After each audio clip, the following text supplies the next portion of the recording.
Back where we left it, and I was talking about the spina bifida, number 11. Number 12 on the same page about the traction. Those who have not done yet skeletal system, traction is important. What are the types of traction we have? Here we are talking first is the skin traction. A skin traction, and it says Buck's traction. It says there's skin traction. What is Buck's traction is a skin traction, elevating the foot of the bed. Why? To apply counter traction. It gives them the counter traction, elevating. But let's think about what do you monitor in your question with skin traction? The skin care. Everyone is okay? What are we monitoring in skin traction? Skin. What are you preventing your patient from skin breakdown? What do you do the skin care? How do we do the skin care? You don't turn your patient, but what do? You take your hands and you go in the back. What does the patient need to have on the bed here is the trapeze. So they need to have trapeze. How do you do the skin care? You're going in the back of the patient and cleaning. What are the most area you think you will be cleaning here? The scapula, shoulder, in the back. They're laying with that and can lead to the skin problem, a skin traction. What is the meaning of traction? What is the meaning of traction? We are applying the pull. And what are we pulling? Those muscles. Now, which side you have traction? One side patient's weight, and one side you're hanging the weight. Everyone is okay? What is in the traction? Weights. Remember in your question, weight must be hanging freely. Number one, weight must be hanging freely. They shouldn't be touching the bed. And number two is, remember the rope. There is a rope going over the pulley. Make sure the rope is over the pulley, is not touching here and there is no knot. If there is a knot, the rope is not going to pull the traction. So we just started with the traction, and everyone's skin care is important. Buck's traction is your skin traction. And what do you monitoring? The skin assessment. What do you monitor for traction patients are? The weights are hanging freely. The rope is over the pulley. Give the skin care.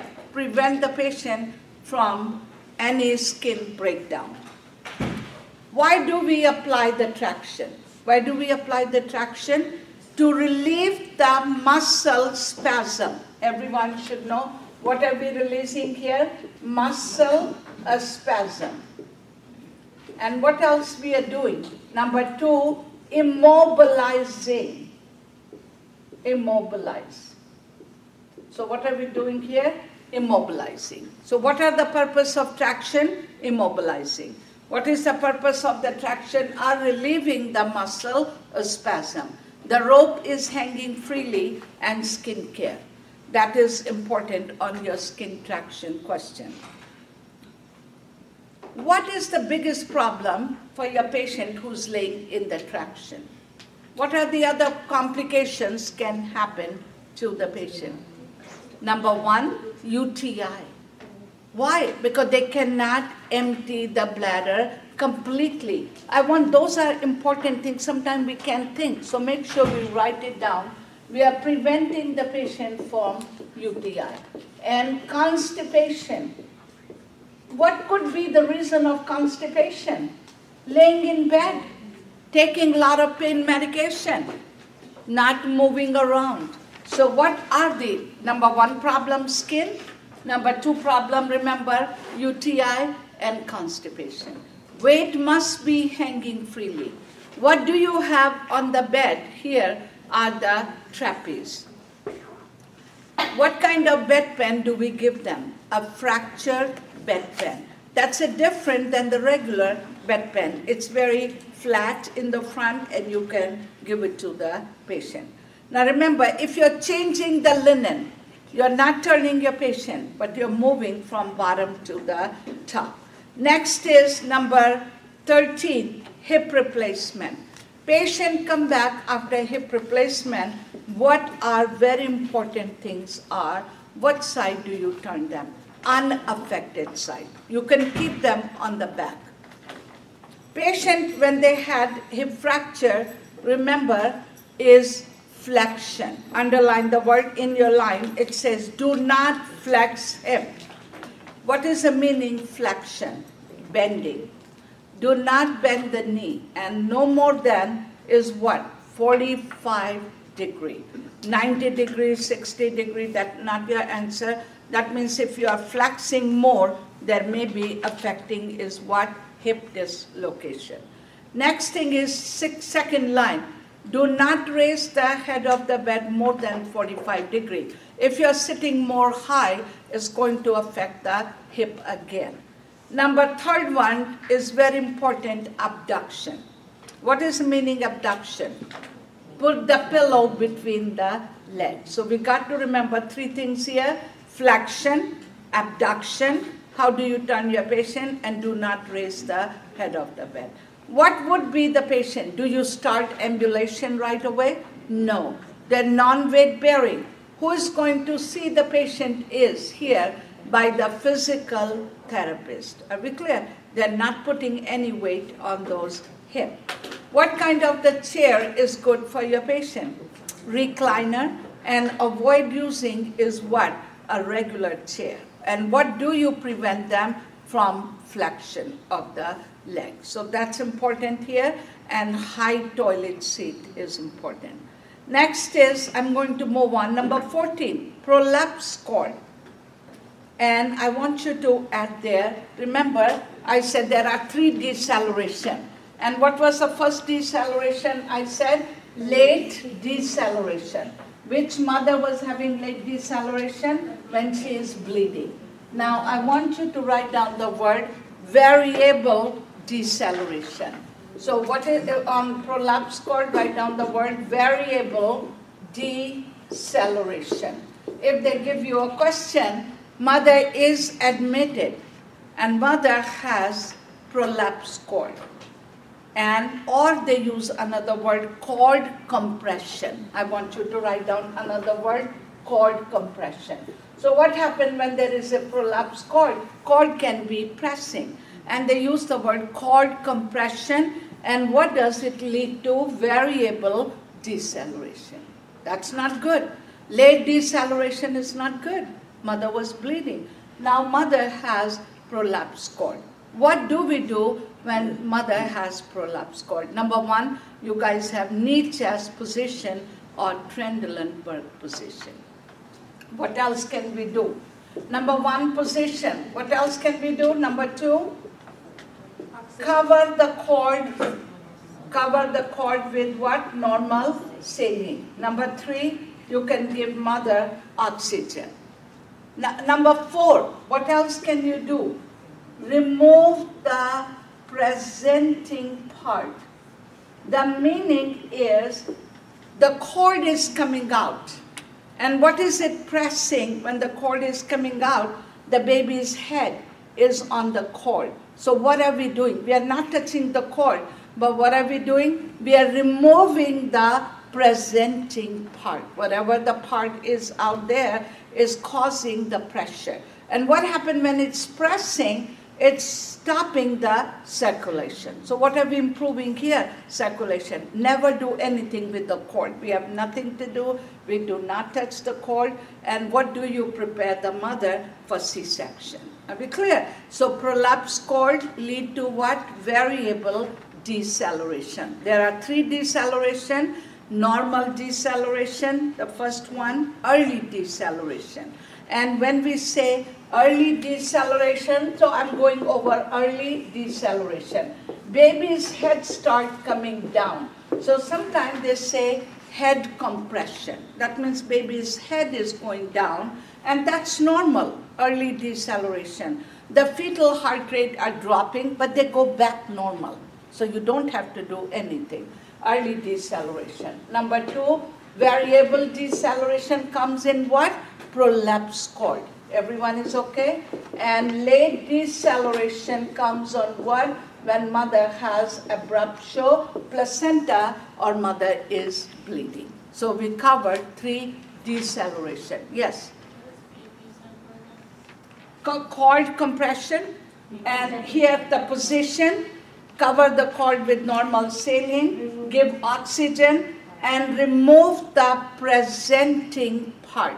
You got to remove the presenting part. And what did I say? Maybe the head is there. And what is it pressing here? The cord. So your answer would be remove the presenting part, or remove the pressure on the presenting part. So these are all your answers, and we all should know. Maybe you have one, but in your NCLEX you have 15 to 20 questions, all that apply. Everyone is okay? Now, what did I say? Number 1, position, Nietzsche's Trendelenburg position. Number 2, cover the cord with normal saline. And number 3, give the mother oxygen. And number 4, remove the presenting part. Are we okay? Everyone is all right? And what kind of deceleration we have here? Variable deceleration. Let's move in the next page is number 15. Again, the PED question you have. Infant with cleft lip. Remember, the babies are born with lip and palate problem. Lip is on the face, cleft lip and cleft palate. Now, if there is a problem with the baby, what do you think is the problem with the child when they're born with cleft lip? Sucking problem, swallowing problem, and when they have palate also, and what can it lead to? Aspiration. Remember, in what are we preventing the baby here from aspiration? What is the problem with the baby here is sucking.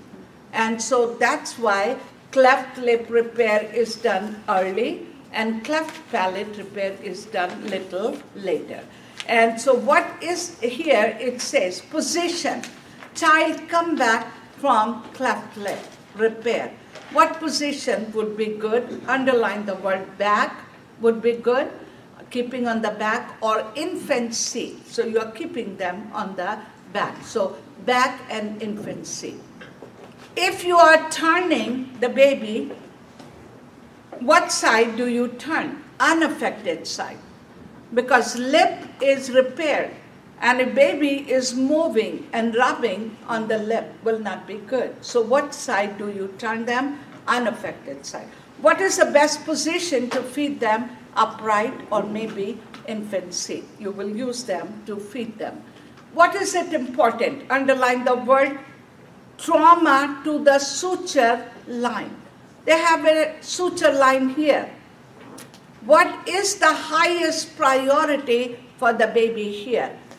Prevent the child from opening of the suture line. So what do we do here? Prevent the baby from crying.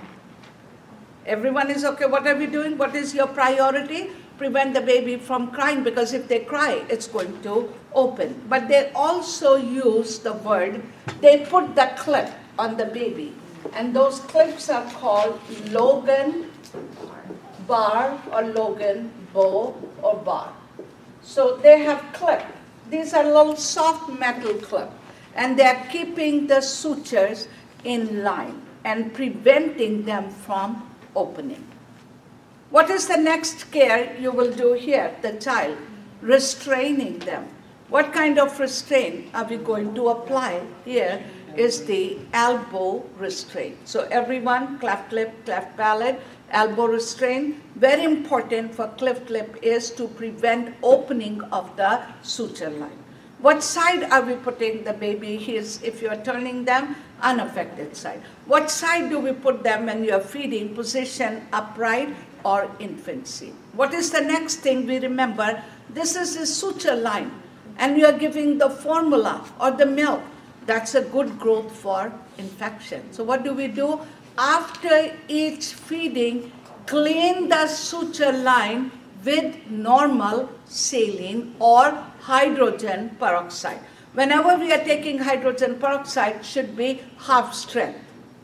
is a strong, very strong. That means you mix with the water, half and half, and you use it to clean. What is the biggest problem for the babies after you feed? Aspiration. Are we clear? Burping, important. Are we going to monitor the weight? Yes, so all your question. What kind of nipple would be used here? Is the soft nipple.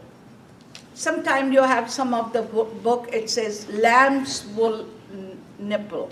Any special nipple, bigger hole nipple. Why? Because sucking is the problem. Before and after, remember, cleft lip babies are problem with what?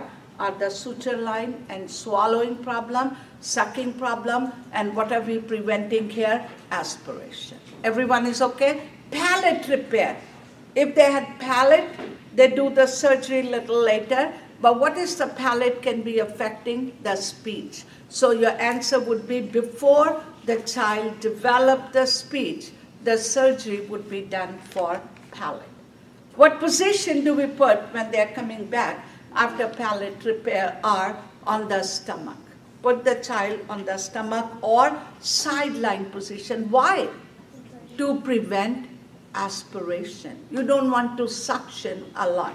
So best is turning them on the side or prone position would be good.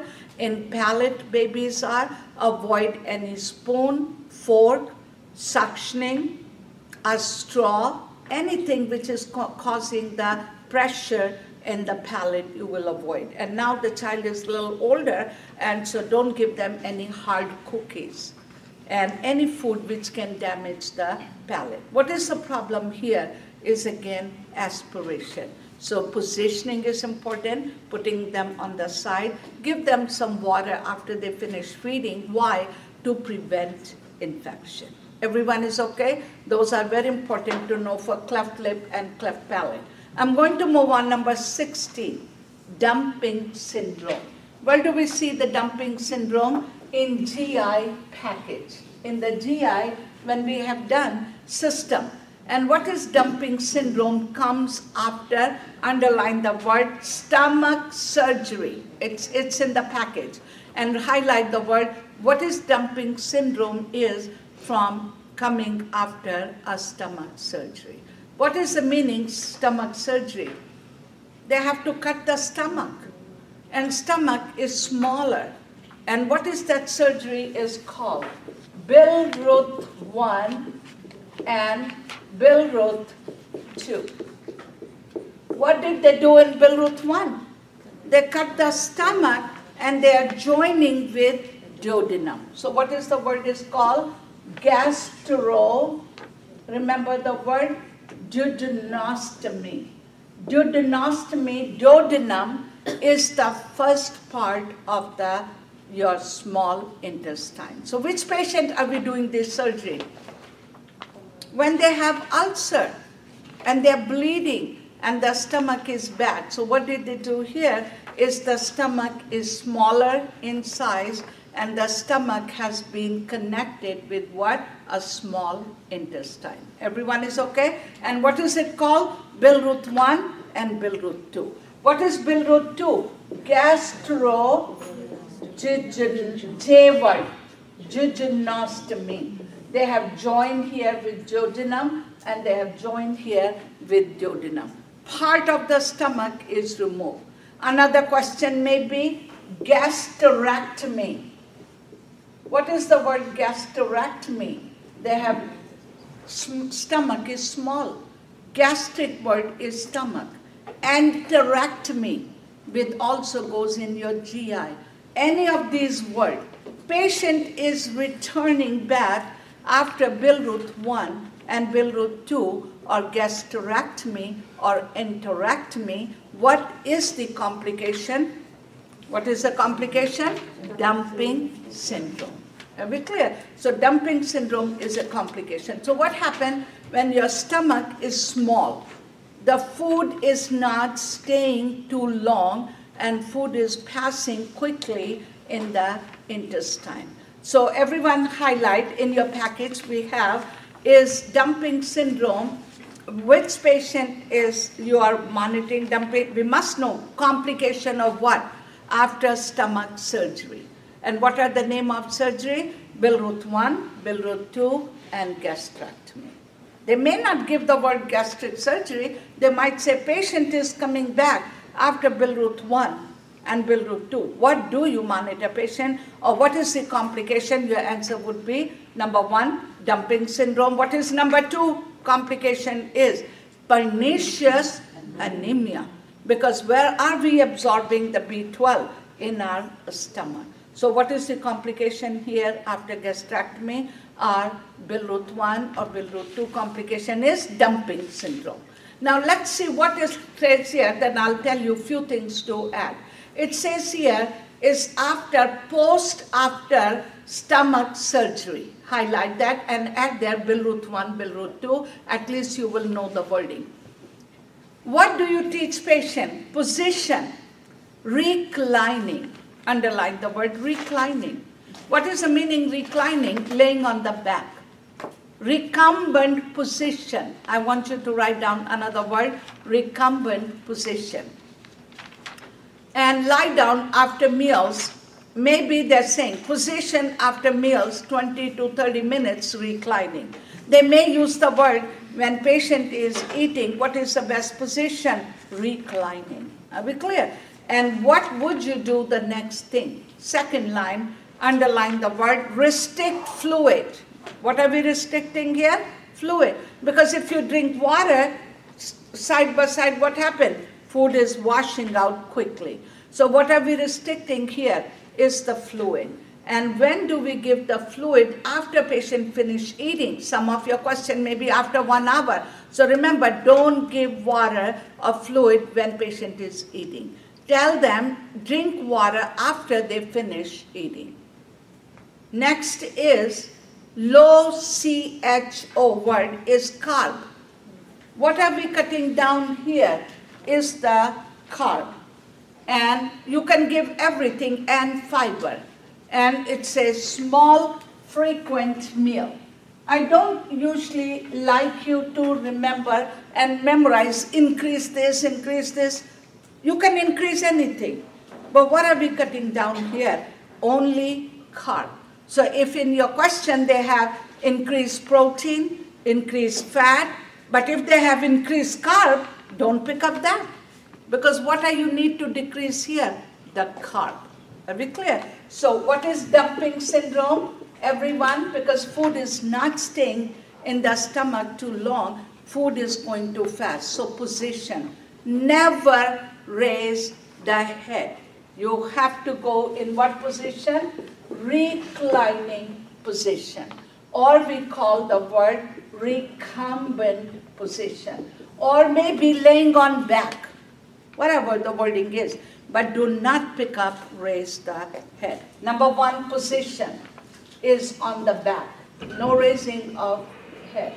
Number 2, what do we cut down here? Fluids. When do they drink water?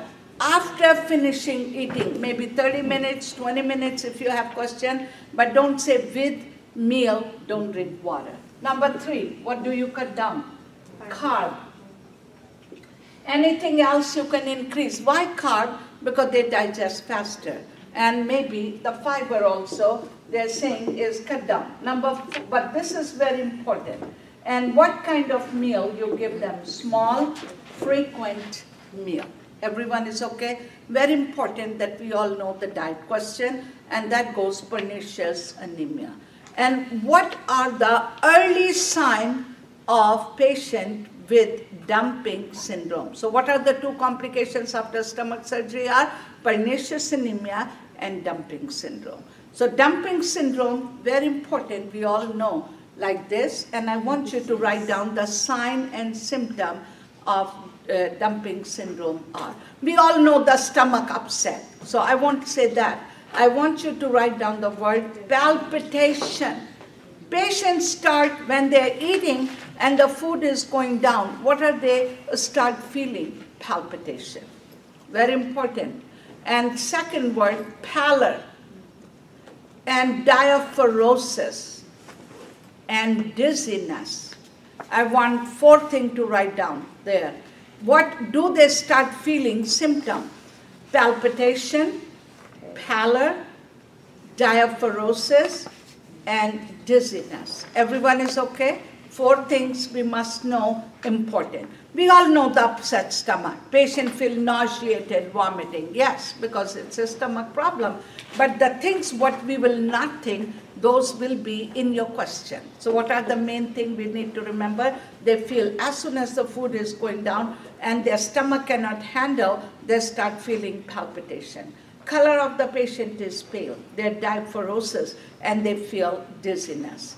Now, everyone is good with dumping syndrome, and they can give they feel a lot of cramping. Medication they can give for cramping are Bentyl, I want you to add there, Bentyl, B-E-N-T-Y-L,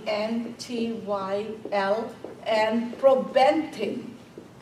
These are medication for cramping because they feel a lot of stomach pain and the cramping. So what do you give them before they're eating? Give them the medication and relieve their cramping in the stomach. But a lot of food teaching, because this is they have to live with it. The stomach is small, eating habit, they have to adjust to prevent them. Everyone all right?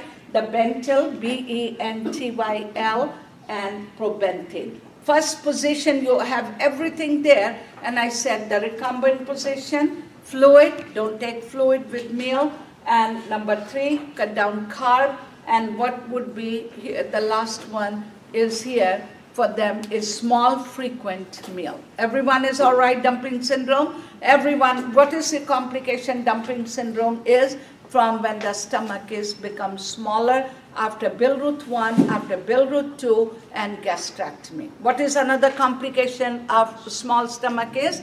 Pernicious anemia. I will not talk about pernicious anemia, but we got to start memorizing dumping syndrome, important and teaching question. Next, number 16, we did 17 and 18, I'll cover together. And that is amputation.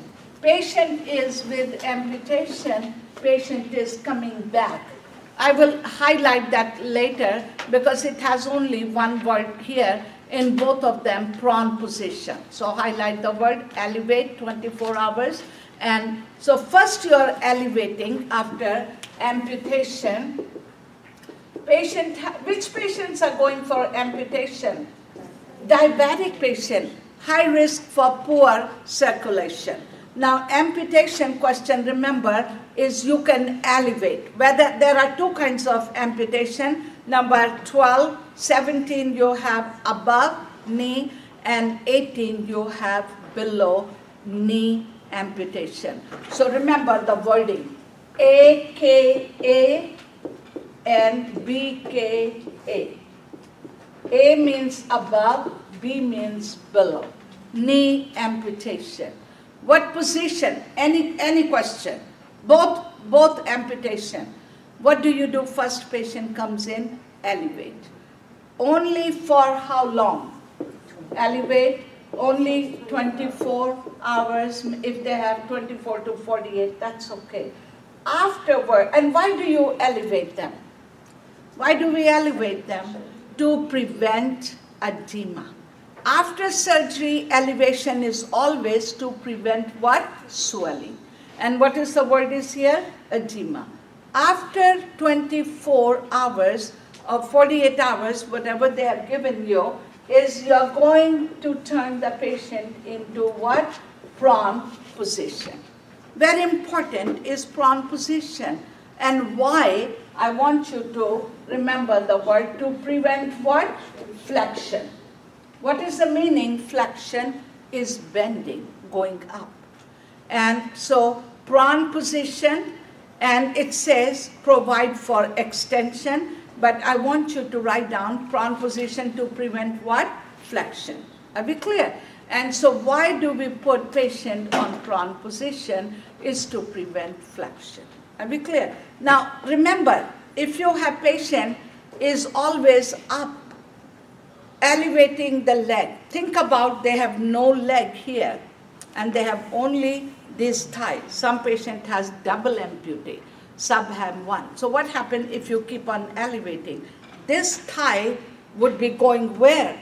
Flexion, going backward. And what will happen when patient recover and you are putting them in the chair? Their leg is going to be going upward. You don't want that. So what are we preventing here? Flexion. Flexion means going backward and turning. So what position do you put them? Flexion. Let me go, that's all you guys have here.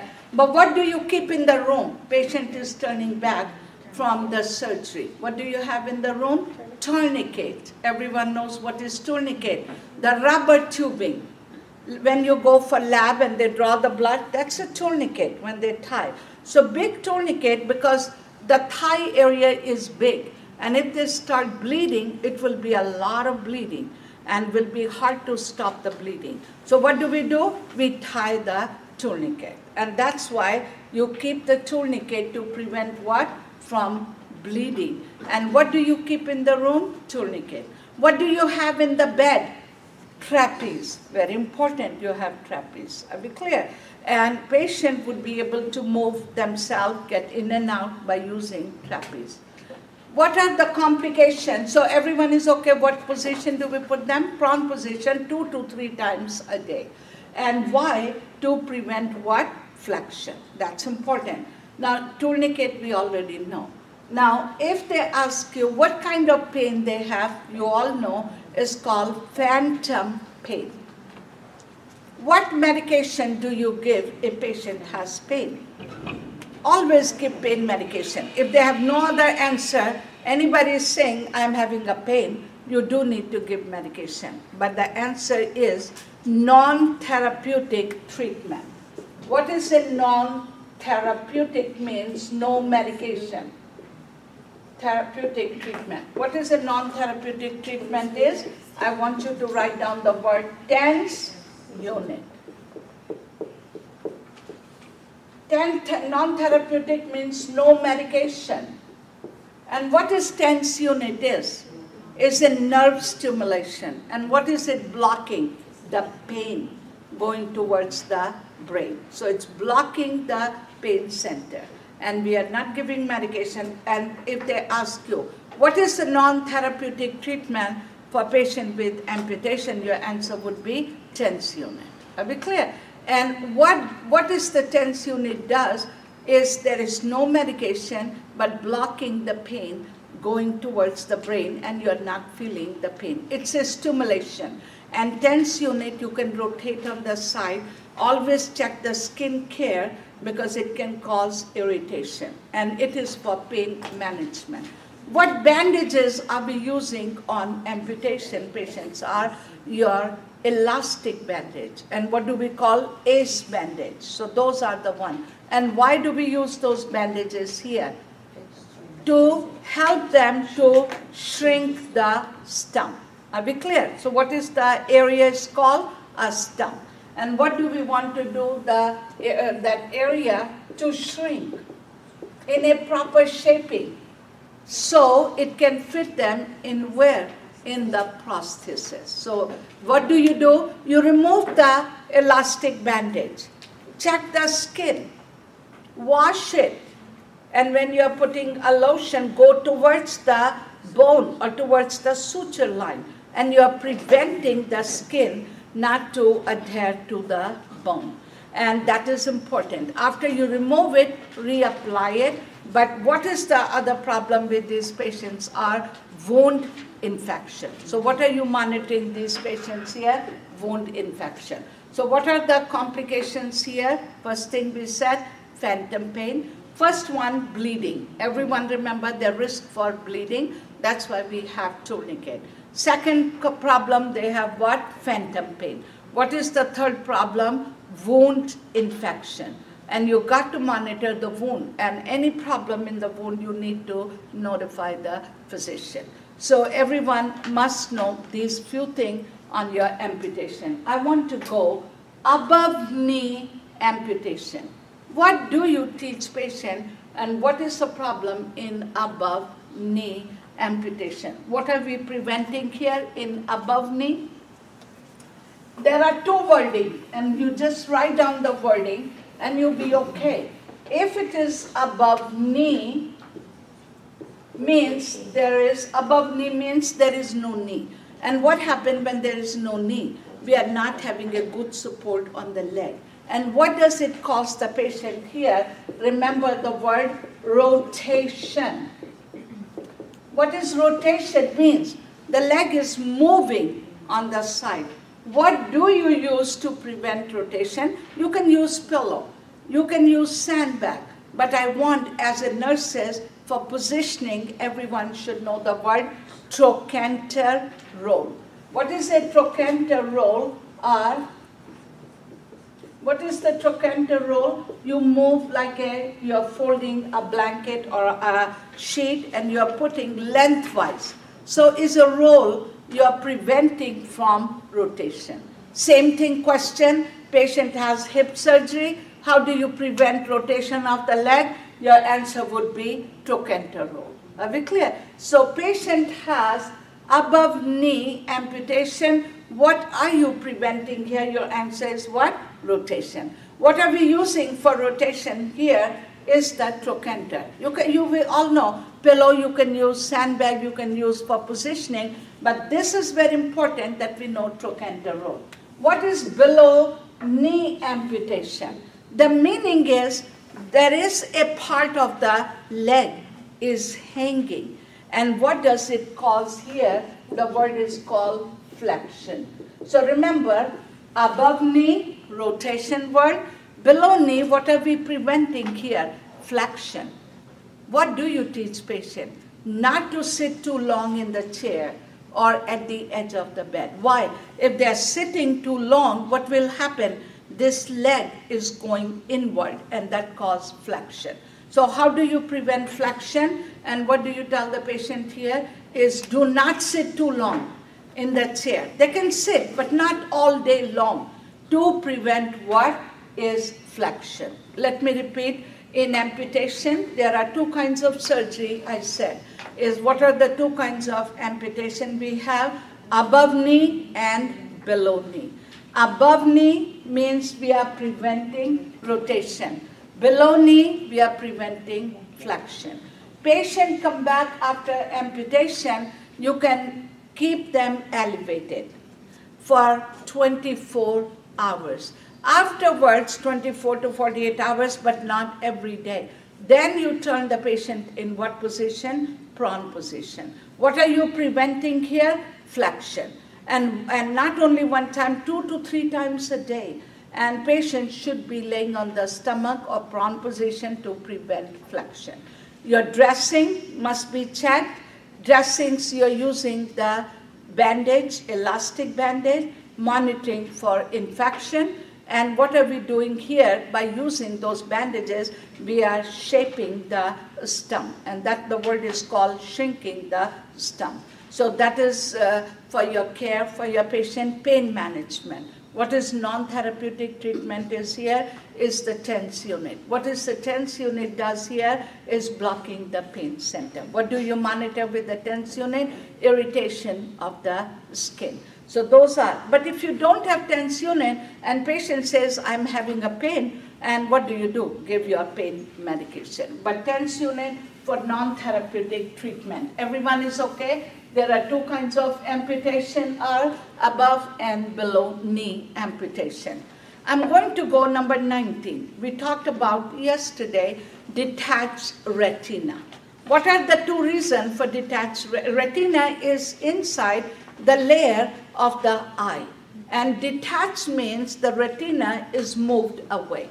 What are the two reasons for detached retina? Number one, when you get hit or blow to the head. Number two, I said, is as we are aging, that can lead to detached retina. What do you do as a nurse when patient comes in? Number one, bed rest. So let's see, what do you have here? Area of detachment should be in the dependent position. But very important, that is okay for positioning, is dependent position. But what is important here? Bed rest. I want everyone to write down the word bed rest, because you don't want the detachment to get worse. Maybe there is answer to cover with the patch. You are not using that eyes. If you have a patch, that may be okay to cover the eye so you are not using that eye. Don't let your patient walk around. They must be resting, and maybe you can give medication for anxiety if they have pain. But a lot of times they may not feel pain, but what do they feel? The floaters in the eye. They feel the curtain in front of the eye, and they feel blurry vision. Everyone is okay? Floater word, curtain word, and they feel they're having a blurry vision. And the main thing is your answer, bed rest dependent position. And what do they do? Yesterday we did in the sensory, and I said, what do? They do the surgery. And what was the name of the surgery? Scleral buckling. And what position do we put the patient here? On the stomach, and the surgical eye area would be upward. Are we clear? So the affected eye would be upward. If they're sitting at the bedside, they must be resting on the table. If they're going to the bathroom, they keep the hand downward. Are we clear? And no reading, no watching TV, and rest of the eye is important. Everyone is okay? Detached retina questions are, floaters are there, and your monitoring patient is bed rest, surgery would be done. So that covers your detached retina. Number 20, anima. What position do we turn the patient on anima is called left side, left lateral, or Sims. Even they throw the word Sims, always have to be left. No Sims right position. Left position, left lateral, and Sims position. What is the height of your anima can? What is the height of your anima can from the bed? 12 to 18 inches, right down there, from the bed. It should be height, 12 to 18 inches. What is the temperature of the fluid? Body temperature, or 105, right down there. And how much water fluid you can give? 700 to 1000. You can give up to 1000 cc. And what do you tell the patient when you are giving enema? Take a deep breath and hold it. Patient complains pain. What do? Either maybe you stop the procedure, or what do? Lower the can. Because when you're lowering the can, what does it cut down? The pressure, and might relieve the pain. If you don't have lower and you have only one answer, stop the procedure, that's okay. Then you pick up, stop the procedure. Holding on is important. Do you need a doctor's order to give enema? Do we need a doctor's order to give enema? Yes. And what do you do after you give enema? Documentation. How was the result of your enema? And can enema as a procedure can be given by CNA? Can CNA give enema? Yes. Not as I know. Yes, maybe a small dose fleet enema. Now maybe some hospital, maybe they're letting them do, but it's a procedure and should be by licensed person. Mostly is done by the treatment nurses, and you must have a doctor's order. What is the word enema until clear? What is the meaning enema until clear? A lot of time doctors write the order enema until clear. That means you can repeat the enema without calling the doctor. Are we clear?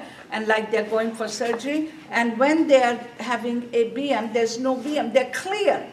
That means your whole bowels are clear and patient is ready for procedure or surgery. A lot of time they're going for lower GI or any testing, colonoscopy, and your order may be enema until clear. Now I told you we are using a lot of go lightly when they're going for lower GI and other, but enema is a big procedure for preparing your patient for surgery or when patient is going for any test like GI and lower GI. So we must know doctor's order is important, documentation after the procedure, patient has any discomfort, you notify immediately, and you can stop the procedure and assess your patient. So that covers up a little bit about enema. I'm going to move on number 21 and number 22 together. Supratentorial and infratentorial. These two words goes in patient with surgery, and what surgery? Craniotomy. What is craniotomy? We are going in the brain. Are we clear? Which patient I said we do craniotomy? You guys have done endocrine with me. And which one I said in endocrine, removing what gland?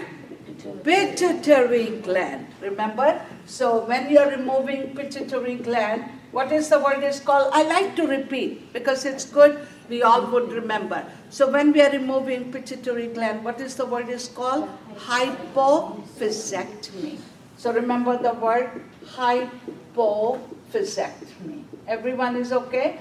We talked about in endocrine system, our pituitary gland is removed either through the nose or through the craniotomy. So now, forget about the hypophysectomy. That was just the review. But I want patient is going for craniotomy. That's one question. Now, if you have patient is going for supratentorial and infratentorial. These are the two kinds of surgery for craniotomy. It's a type of craniotomy. So I want you to write down on those two sections, 21, 22, and write down the word craniotomy. So you will know it's a craniotomy. It's a type of surgery, supratentorial. Underline the word in supratentorial, elevate the head of the bed. Semi-Fowler's, 30 to 45 degree, that's okay, and you elevate. If they're saying infratentorial, you keep the patient flat. Craniotomy, you just keep the patient supine. You're not elevating the head. Everyone is okay? Craniotomy, what position do we keep them? Keep the patient on the back. You are not elevating. But if the question is, patient is returning after supratentorial, then what position do we do here? Is we have to keep already head elevated, and that is what Semi-Fowler's position. Do not confuse yourself. If they did not say supratentorial, your question is patient is coming back from craniotomy, what do? Keep the patient on recumbent position back and monitor for ICP. If they're saying ICP goes up on this, what do? Now you raise the head of the bed and what? Semi-Fowler's position. Everyone is okay? And what is the positions are here? Only I'm making it clear, supratentorial, we are raising the head. If there is no supratentorial, keep the patient on the back, and what do you monitor is ICP. And if the question says patient is returning craniotomy or hypophysectomy and intracranial pressure is going up, then what do? Now we say raise the head of the bed. So everyone is okay, number 19 and 20. I want to add 2 or 3 more things so you will not forget craniotomy word. And what do you monitor? Patient with craniotomy. This is the position. Patient is going for craniotomy. So remember, where is craniotomy? Cranium. Here. Your patient need to be shaving. Yes. So remember, patient is scheduled for craniotomy. What do we have to do here? Shaving. So remember that one. You got to shave your patient. Patient returns after craniotomy. What are you monitoring? Remember the word ICP. ICP goes up. What do? Semi-Fowler's position. Any question on that? Semi-Fowler's. What do you monitor on craniotomy patient here? is the dressing. What is the dressing? Is increasing the drainage. Patient just came back and the drainage is getting more. What do? Don't call the doctor. What do? Answer. There can be 2 or 3 answers. The first thing is number 1, circle. Maybe one answer, which is good. You circle the dressing. Circle is getting bigger. That means the fluid is draining more. Then you call the doctor. Don't pick up the phone and say, doctor, patient is having a lot of drainage. They just came back from surgery. They are having drainage. But you see, is it increasing? Is it the same drainage? Don't touch the dressing. Don't remove the dressing. Number 2, reinforce the dressing. Means is what? Apply another dressing. Keep monitoring. You didn't have this and you have this, you go for this answer. But don't remove the dressing. Third answer, positive for sugar. You got to confirm, they want to know whether you know that cerebral spinal fluid has what? Sugar. Is going to be positive. Number 3 answer for cerebral spinal fluid. Everyone is okay? Drainage, position. Number 3, what could be another thing? Patient has craniotomy and patient neck is becoming a stiff. What is the sign of? Meningitis. So craniotomy can lead to what? Meningitis. Remember that. Number 4, diabetes insipidus. What is in diabetes insipidus? Sign. Polyuria and polydipsia. Everyone is okay. Polyuria and polydipsia. Are we okay? All right, so I just want, every time, we got to clear ourselves, and you will do better question when we understand the wording. And I said, patient is coming back, craniotomy. What position we have? On the back. Patient has supratentorial, you're raising the head. Patient has infratentorial, you're keeping again on the back position. What do you monitor patient come back after craniotomy? Number 1, ICP. And if ICP goes up, your position would be semi-fowlers. And remember, only you're doing semi-fowler. You're not touching leg, nothing. Number 2, you monitor for the drainage. Number 3, monitor for meningitis. Number 4, you monitor for diabetes insipidus. If you have this answer in your mind, you will have very clear understanding. So number 22 we did. Number 23, internal radiation. What do you do your patient? What isolation do you put them? A strict isolation. Is your patient going to be in bed rest? Yes. And highlight that wording on there is on patient bed rest. Write down the word is strict isolation. What do we use here? A special badge and apron. How far do you stay from your patient? 6 feet. How long do we stay in the room? 30 minutes in 8 hours. Do we allow the pregnant person? No. Do we allow the children? No. Does the patient need a Foley catheter? Yes. You don't want the patient to get up and walk around more. So it's better they are in rest, especially if they have cervical implant or bladder. So it would be good more there on a bed rest. So everyone knows radiation question. I'm going to go 24, autonomic dysreflexia or hyperreflexia. Now it says, let's highlight the first thing. Is I want you to highlight it in your pages. You have headache. So what is the sign of autonomic dysreflexia? Headache. Sweating, underline the word. And nasal stuffiness is important, and second line, goose flash. What is goose flash word is? Piloerection. In books, they use lot of word piloerection. So remember the word piloerection means is what? Is the goose flash.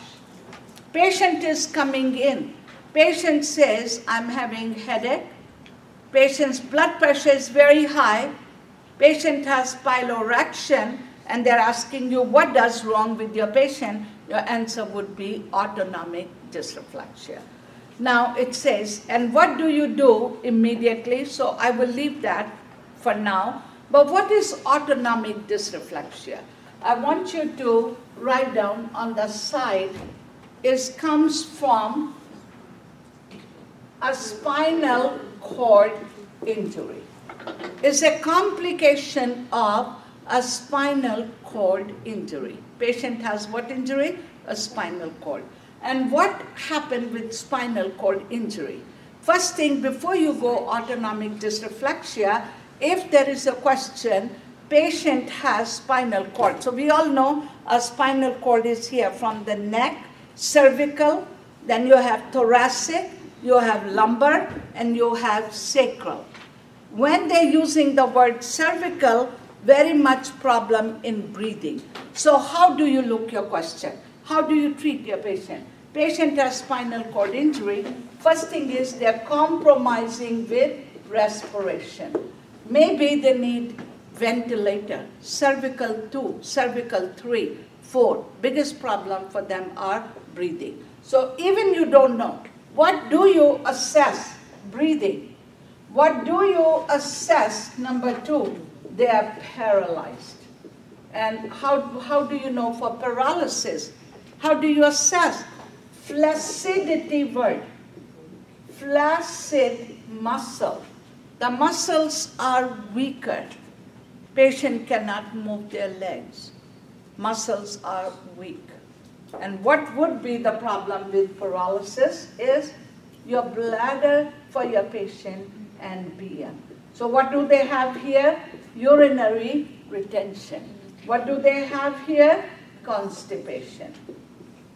There are 2 complications comes after spinal cord injury. First is spinal shock, which comes right away. And second one, this resolve after a few weeks. And here, the blood pressure is low. Remember like that. Autonomic dysreflexia, the blood pressure is high. This is gone after a few weeks. Patient is living all his life.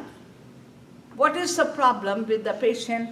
Autonomic dysreflexia. So what is autonomic dysreflexia? It's in the neuro chapter. And what is autonomic dysreflexia?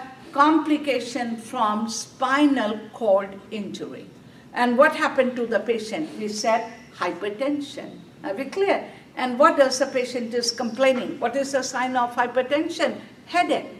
Patient is having diaphoresis. Patient is having piloerection. Your question is going to be, you have a patient who had spinal cord injury, thoracic. Remember, from thoracic and sacral below, all are there paralyzed. And what do you monitor when your patient comes? Your answer would be, what is the diagnosis? Autonomic dysreflexia. And now they will ask you, what do you do for your patient? So remember, what is autonomic dysreflexia is hypertension. So what do we need to worry about here? Lowering the blood pressure. That is first priority before you go in the bladder to check. What do we do? Is patient has hypertension. So what do you do as a nurse?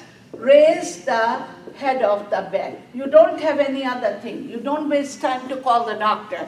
You don't waste time to call your RN. We are nurses.